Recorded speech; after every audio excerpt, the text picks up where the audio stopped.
Hello everyone, welcome back to another lecture on systems of linear equations. This lecture focuses on word problems only. So basically the assumption is that you have mastered the techniques of solving systems of linear equations such as substitution method, elimination method, and the graphing method. And now we're just trying to apply our knowledge of solving systems equations in solving real-life problems. We are going to do question number 9 on page 63 of the textbook. It says a rectangle has a perimeter of 40 meters. Its length is 2 meters greater than its width. And then it says find out the dimensions of this rectangle, basically. So the perimeter is 40. That's one piece of information we have. And it says the length is 2 meters greater than its width. Whenever you're doing word problems, there's certain steps you have to follow. Step 1, you have to understand the problem. How can you or I or anybody else solve a problem without understanding the problem? You have to read the question several times, at least 4 times, at least 5 times, to fully understand what the question is asking. When I read this question for the first time, you have it in your textbook. I'm sure you're referring to it. I just knew that this is a question about rectangle. That's all I understood by reading the question only once. But when I read it for the second time, I noticed that, okay, there's some information given in the problem. Perimeter is given. I read it for the third time, very carefully, and I started paying attention to the details, and I learned that the length is 2 meters greater than the width, for example. So you have to read the question several times to fully understand, to know what is exactly given in the problem, what is exactly required, what they ask you to do. And then you have to introduce 2 variables normally. You have to write basically let statements. For example, I can write let L equals length of a rectangle and W equals the width of rectangle. Okay, so what I'm doing here, I'm introducing variables because I'm supposed to construct a system of equations. So I'm saying L is the length, W is the width, and I'm supposed to find them. But how? Step one is just writing the let statements properly and introducing 2 variables normally. Step 2 is the hardest step, is when you make a plan. And our plan in this chapter is to construct a system of linear equations, period. So I need to translate the English sentences into mathematical equations. When the question says the perimeter is 40 meters, I should immediately know that a rectangle, a rectangle like this has 2 widths and 2 lengths. So twice the length plus twice the width is equal to 40. So I translated that English sentence into mathematical equation. Twice the length plus twice the width equals 40, because that's how you find the perimeter of a rectangle, by adding the 2 lengths together and the 2 widths together, okay? But then there's another piece of information, because this is one equation, 2 unknowns. Nobody can solve it. So I need a second equation, and that means I need a second piece of information in the problem. And when I read the question, it says the length is 2 meters greater than its width. So the length, so that's L, is, translate that into mathematical notation, means equals, the length is 2 meters greater than the width. So 2 meters greater than means plus, less than means minus. 2 plus W. And there you go. Congratulations. You constructed the system of linear equations you wanted to, in terms of 2 unknowns, 2 variables L and W, standing for the length and the width of the rectangle. So there you go. That's your system. So step 1, you introduce 2 variables. You write your let statements. Step 2, Read the question carefully and translate the English sentences into mathematical equations such that you end up with a system of linear equations with two unknowns. Now, it could be x and y, it could be L and W, it could be whatever two letters you select. Step 3 is carrying out the plan, or in simple language, solving the system of equations. How we solve the system of equations? There's been multiple lectures in the past that I'm sure you have reviewed them, otherwise you wouldn't be watching this video now. You know, substitution, elimination, all those methods. So we are going to use substitution method here, okay? So this is equation number 1, equation number 2. So 2 times L, instead of L, I write 2 plus W, plus 2W equals 40. So then I'm going to use distributive law, which we know. So 4 plus 2W plus 2W equals 40. Then we're going to collect like terms on the left-hand side. And 4 moves to the other side. So now we have 36 apparently equals 4W. Dividing both sides by 4, eventually it gives us 9. So W equals 9. Apparently the width of the rectangle is 9 meters. Now because the length is 2 meters greater than the width, so if you sub into equation number 2, so L equals 2 plus 9, that gives you 11 meters. So by using the method of substitution, or sometimes you can use other methods such as elimination, we solve the system of equations. So step 3, carrying out the plan that we devised in step 2. Solving the system of linear equations that we constructed in step 2, basically. And we found the answer. Should we go home now? No. We have to write the final closing statement in order to answer the question end of the day. So I'm going to say the length of the rectangle is 11. I have to include the unit of measurement, meters, and the width is 9 meters. So basically, we are writing a final closing statement or a paraphrase in our own words, including the unit of measurement. That is step 4, called look back. Step 1, we are introducing variables. We are understanding the problem. We are reading the question carefully several times. In step 2, we construct a system of equations. That is our plan that we make. In step 3, we carry out the plan, which means solving the system of linear equations. And in step 4, we are writing a final closing statement, just answering the question and including the units in our statements. So this is the 4-step method of solving word problems in this unit. And this is my expectation, that every single student will solve all the word problems without any exception using all these 4 steps as I explained. The nature of the questions are very different, I understand. There's so many different types of word problems out there. This was just a geometric question, but there's many different types of word problems out there, but the concept is the same, the steps are the same, procedure is the same. So we're going to try to do another question, page 63, number 14. Page 63, number 14, it says a grade 10 class is raising money for a school building project. To buy 35 desks and 3 chalkboards, the students need to raise $2,082. To buy 40 desks and 2 chalkboards, they need to raise $2,238. Determine the cost of desk and the cost of chalkboard. So whatever is the unknown, usually, whatever they're asking you to find, those are your main variables that you use to write the let statements. So here it says find the cost of the desk.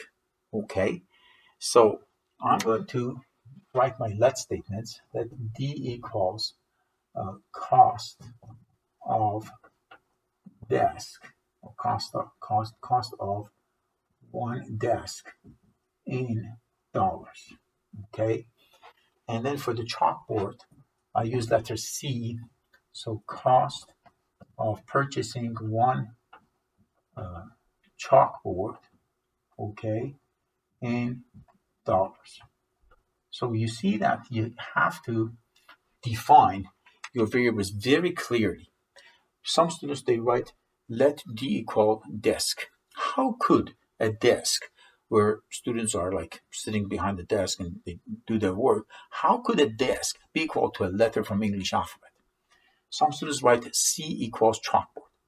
Like what they meant to say probably was the cost of purchasing one chalkboard in dollars. You have to write this completely. Or maybe in some of the question by C, you mean number of chalkboards purchased or number of desks purchased, okay? Number of cars washed, okay? So that number of cars washed could be denoted by a letter, by a variable, but not the car itself.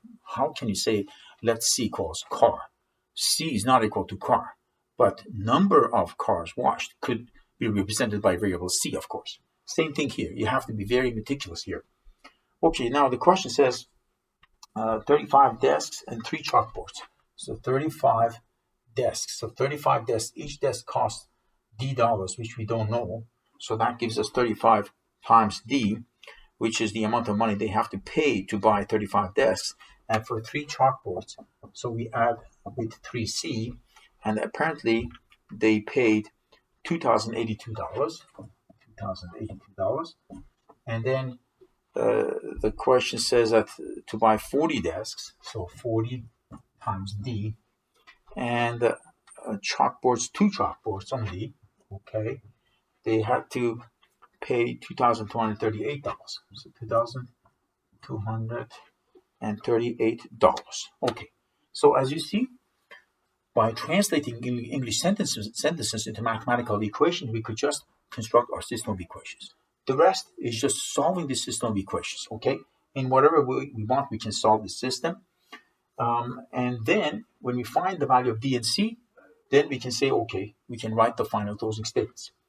So I would say here, probably I'm going to multiply the top equation by 2 and the bottom by 3, okay? To eliminate C, to tell you the truth. So I get 70D plus 6C equals 4, 6, and 4. And then here, negative 120D plus negative 6C, okay, equals 4. Let me use the calculator in order to be fast and efficient. So 2238 times 3 actually, or negative 3 is 6714. So 6714, positive times negative is negative. So now, if you add the 2 equations up, these 2 terms cancel out each other. That would be negative 50D equals, so we need to add this number, which we got, with 4164. So plus 4164, it gives you negative 2550. Negative 2550. Dividing both sides by negative 50 will give us the final answer. So I divide this by negative 50, and 51 is the answer. So there was 51 desks purchased, each one, actually no, $51 was the price of each desk that was purchased. And they purchased actually 35 desks. So when we find 51 for D, we substitute in one of the 2 equations. So I go 35 times 51 plus 3C equals 2082. That's subbing into equation number 1. So from here, 3C equals 2082 minus, so what is 51 times 35? So 51 times 35 is 1785. 1785. So we do a subtraction here.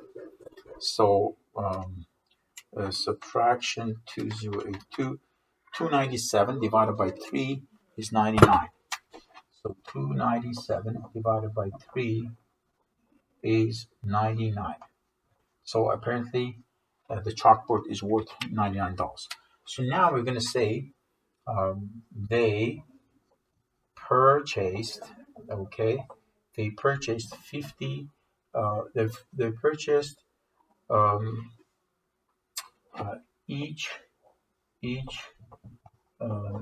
desk for $51, and the price per chalkboard was $99.